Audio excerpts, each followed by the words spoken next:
ఇదే లాస్ట్ అండి వరండా, ఏమనుకోవద్దండి. ఇలా చూపిస్తున్నానని. స్నానం చేస్తే ఎక్కడ బట్టలు అక్కడ, ఎక్కడ చెడ్డీ అక్కడే వేస్తారు. ఎంత చిరాకు తెప్పిస్తారంటే అంత చిరాకు తెప్పిస్తారు. కానీ ఓర్చుకొని ఇంట్లో ఉంటున్నాను. ఎందుకంటే కొంచెం మా పిల్లలు చిన్న పిల్లలు కాబట్టి కోపం తెచ్చుకుంటే మళ్ళీ బయటికి వెళ్ళి ఎలా కష్టపడదామో మాకు తెలీదు. అందుకు ఉన్నంత కాలం కొంచెం ఓర్చుకొని ఉందాము, మా తమ్ముడిది పెళ్ళయ్యేంత వరకు నేను ఉందాము అని ఫిక్స్ అయ్యాను అనమాట. ఎంత గొడవ వచ్చినా ఏమొచ్చినా కొద్ది రోజులు ఉందాము అనే ఉంటాను మా ఇంట్లో, పుట్టింట్లో.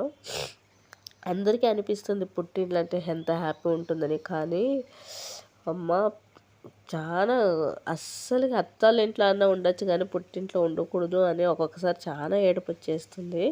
ఎందుకంటే ఒకలాగా చీప్గా చూసేస్తారనమాట.